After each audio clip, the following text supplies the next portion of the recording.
So here's a side-by-side fragrance comparison I bet you've never seen before. So the first time I ever smelled Oud Tobacco by Montale, I immediately thought to myself, wait a minute, I've smelled this before. This smells so familiar. The fragrance I was reminded of was one of my favorites, Pasha Parfum by Cartier. Stick around for this one.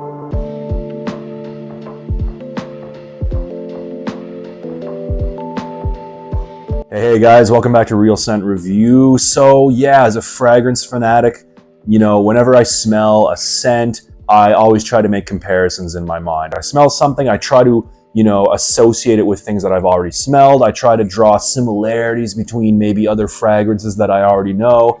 Yeah, no exception here with Oud Tobacco by Montale. So instead of just doing a standalone review on Oud Tobacco, I figured I would, do a side-by-side comparison with Pasha de Cartier Parfum, because honestly, I get a lot of similarities between these two fragrances, and I don't think I've been able to find anyone else who's ever made a comparison between these two fragrances. So, ladies and gentlemen, welcome to this side-by-side review. I hope you enjoy it. So I'm going to start with the Montale, the typical Montale water bottle style, the aluminum bottles here. This one's red, shiny red, looks kind of like a Christmas ornament, something you'd hang off a Christmas tree almost. Oud Tobacco Eau de Parfum, 100 milliliters. Usual. On the bottom here, we have the batch code information. And if you'll notice, there's no annoying clanging sound on the side of this Montale bottle because I've learned my lesson and I become brain smart and I no longer keep this little charm attached to the bottle when I review Montale fragrances. Anyway, briefly going to go over the box here. Montale Oud Tobacco, usual information. This one has a golden finish. It's the typical Montale rectangular cube. Nothing new here, guys. We've all seen it a million times before. So let's get the spray out of the way. Decent spray, decent atomizer. Okay, nice. So let's get into the scent. What really matters here. In the opening, I get some sumac and orange blossom. In the mid, I get some incense and tobacco. And in the dry down, it's straight up tonka bean. So yeah, in the opening here, I get some sumac. What does sumac smell like? It's a little bit hard to describe. Sumac is a spice that's used in some Middle Eastern cuisines, and it imparts kind of like a powdery lemon characteristic. It's a little bit berry-like. There's a tartness on top of that, and a little bit of sweetness also. I remember I tried sumac in a dish a long time ago and I liked it. It's a little bit of a strange flavor, I guess, and certainly not something that we see in fragrances very often at all. I think it's pretty cool, the addition of sumac in Oud Tobacco here, mixed with that orange blossom, which is going to give it a little bit of a floral, soapy, clean, orangey touch as well here in the opening. Definitely a touch of sweetness I get in the opening as well. I get a little bit of tobacco. It's not the strongest tobacco note out there. In fact, I don't think tobacco is really a central player in this fragrance, but it is there. It definitely is there.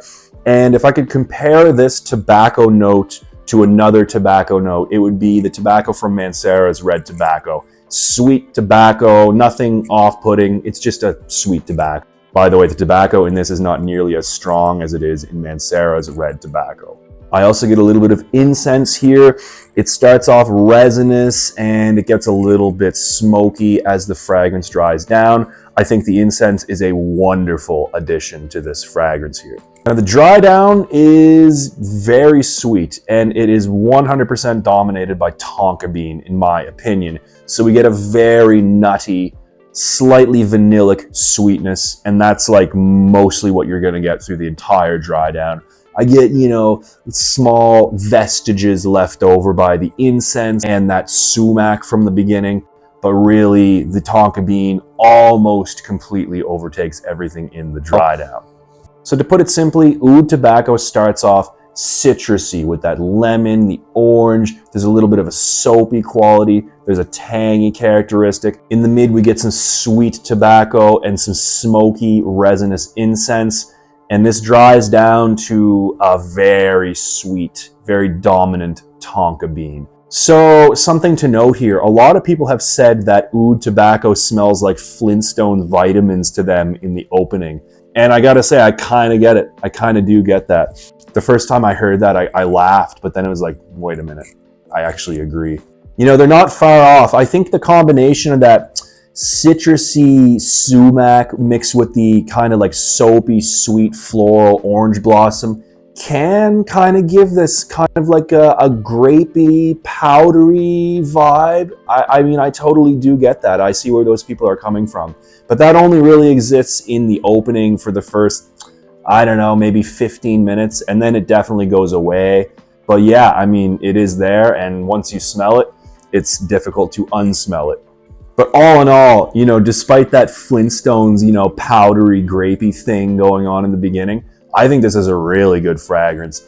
I mean, I was about to say that, you know, it's a hidden gem from Montale, but it's not really. A lot of people talk about this one. It's quite popular, and I can see why. It's a really nice scent. The performance also is insanely good, especially the sillage. Now, the longevity and the projection, great, like really good, over 10 hours longevity on my skin, and the projection is, you know, you're gonna be noticed wherever you go, don't worry about that. But the sillage especially, man, this has probably one of the strongest sillages of any fragrances that I know of. I once sprayed this on in a bathroom, and I left, and I came home like several hours later, and the bathroom still smelled like I had just sprayed this. It left a wonderful, heavy, dense sillage in the air.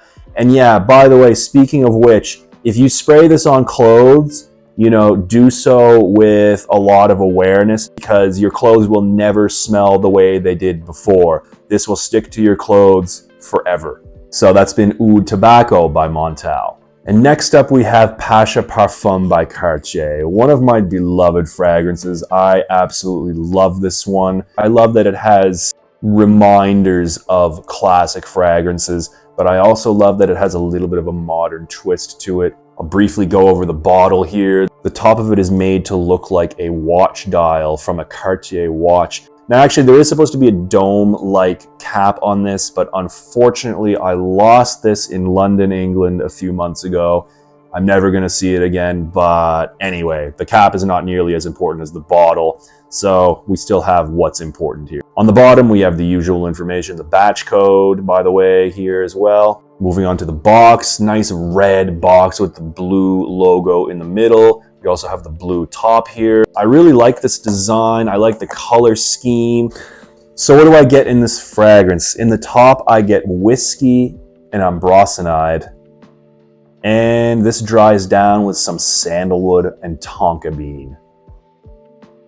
So yeah, this opens up with some whiskey. It's boozy and crisp. It's rich. It's a little bit woody. It almost smells like a barrel-aged scotch or something like that. Although admittedly, the boozy characteristics are not extremely strong in this, but they are there. But this is not the booziest fragrance I've ever smelled. That whiskey in the top is going to be met with some ambrosinide. Ambrosinide is an aroma chemical, and it's there to lend like an ambery characteristic, essentially. I get a sweet, kind of dusty, almost vanillic characteristic coming from that ambrosinide. Really nice, mixed with that whiskey in the top. And this fragrance dries down with the famous sandalwood note. This is a beautifully done sandalwood in designer perfumery. It is one of my favorite sandalwood notes. In this one, the sandalwood is, first of all, definitely woody, but it's also got a glossy, almost boozy, slightly almost sour characteristic to it, mixed with that buttery, smooth characteristic of the sandalwood.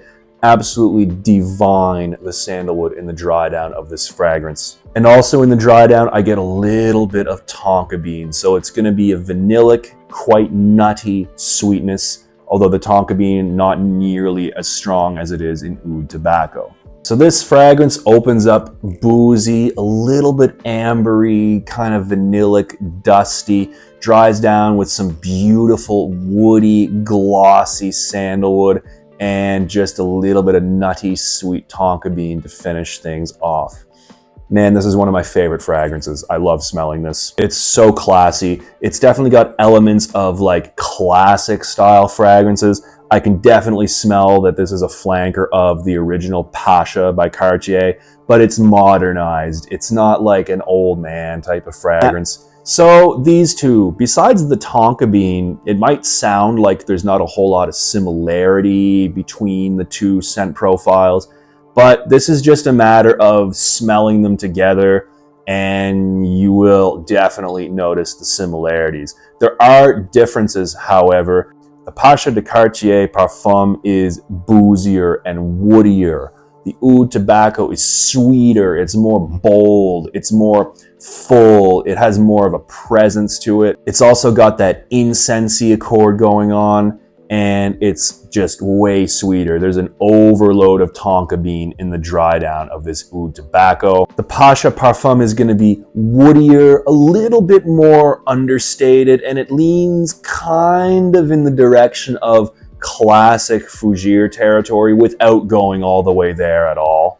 So because of that, it's like a little bit more mature, I would say, than the Oud Tobacco. The Pasha Parfum is definitely more rounded. It's more grown up. It's more formal, I would say.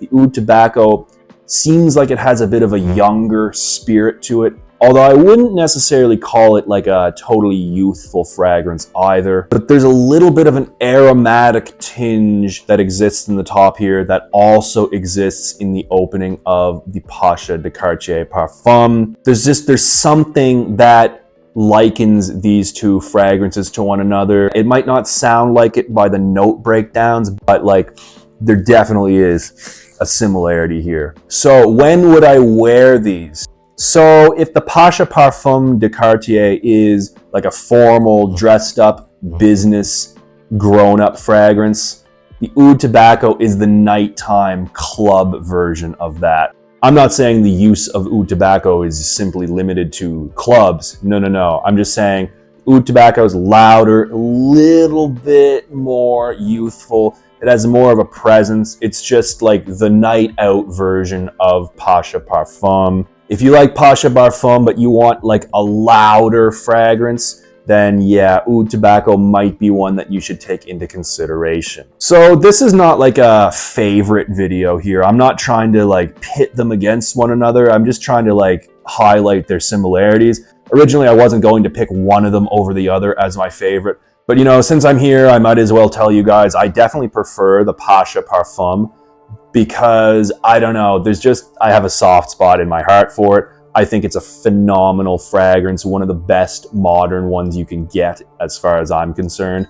But I also really like Oud Tobacco, and I think each of these has their place. You know, this is more formal. Wear this to work, wear this to meetings, wear this if you have like a really formal date, for example. Oud Tobacco for your social occasions, going out, having fun, stuff like that.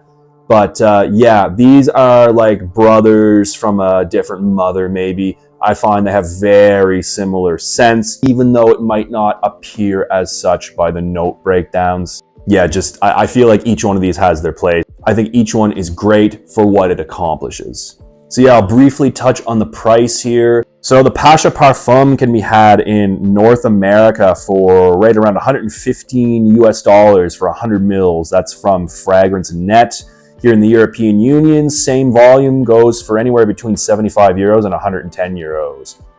Oud Tobacco in North America right now on Fragrance Net, 88 bucks US for 100 milliliter bottle. Here in the European Union, the price ranges from 80 to 120 euros. So in the end, which one would I recommend to you guys? If you already have Oud Tobacco and you enjoy the scent, but maybe you want something similar in scent profile, just a little bit more classy and grown up, oh yeah, go for the Pasha Parfum by Cartier, and you know, vice versa. If you have this one, you like it, maybe you want something a little bit louder, just a touch more youthful with more presence to it, check out this Oud Tobacco. I'm sure you're going to love it.